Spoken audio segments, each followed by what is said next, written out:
कई बार मनुष्य कहता है मैं भगवान हूँ, मेरे में वो ताकतें हैं जो भगवान में है। क्या ऐसा हो सकता है? यही गलती पौंड्रक ने की थी। पौंड्रक ने द्वापर में ये गलती की कि उसने खुद को कृष्ण घोषित कर दिया, विष्णु घोषित कर दिया और नकली 2 हाथ लगा दिए। जैसे भगवान विष्णु के शंख चक्र गदा पद्म है, उसने दो हाथ तो हैं, 2 हाथ और लगा दिए नकली, और चारों हाथों में शंख चक्र गदा पद्म धारण करके घोषणा कर दी कि मैं ही विष्णु हूँ, मैं ही नारायण हूँ। और फिर भगवान श्री कृष्ण ने उसको चेतावनी दी। और सबसे बड़ी मूर्खता उसने ये की कि उसने भगवान श्री कृष्ण के सामने ये घोषणा कर दी और ये लेटर भिजवा दिया कि हे कृष्ण तुम नकली हो, असली कृष्ण तो मैं हूँ। कृष्ण बड़ा मुस्कुराए, बड़े हंसे, और भगवान ने वापस उसको जवाब दिया कि पौंड्रक तुम अपने नकली हाथ हटा लो और ये घोषणा जो तुमने सबके सामने किया कि मैं भगवान हूँ, ये झूठी घोषणा को आप फैलाना बंद कर दो। पर पौंड्रक नहीं माना और अंत में भगवान श्री कृष्ण ने उसके नकली दोनों हाथ काट दिए।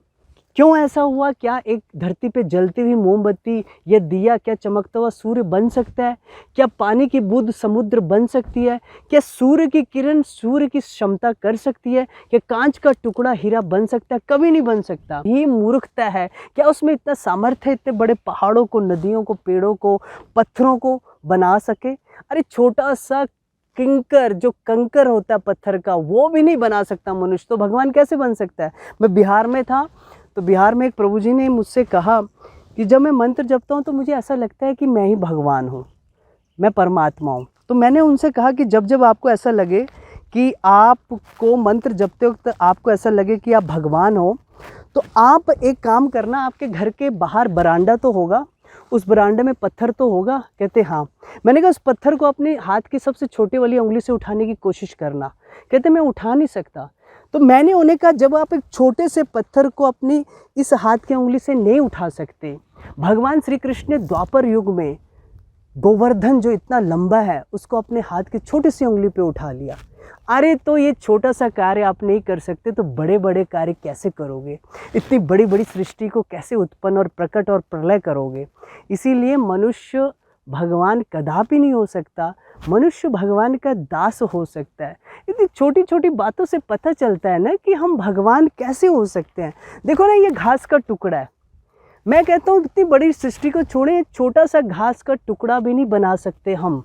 देखो ना, भगवान श्री कृष्ण का पूरा चरित्र पढ़ लें आप, भागवत पढ़ लें, महाभारत पढ़ लें, गीता पढ़ लें, या मैं कहता हूँ कुछ ना करें, आजकल जो टीवी सीरियल्स होते हैं श्री कृष्ण के चेहरे पे कहीं दाढ़ी दिखा दें, मूछ दिखा दें।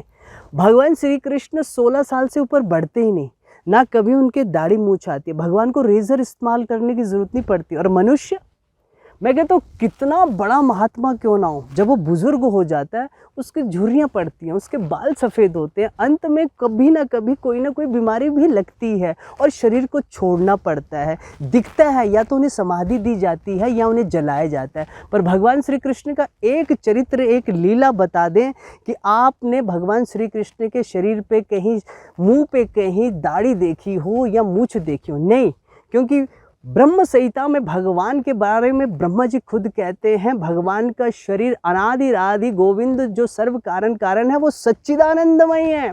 उनका शरीर हम लोगों के शरीर की तरह जड़ नहीं है, परम चेतन है, दिव्य है, सनातन है, अनादि है। इसीलिए वह परम पुरुष हैं।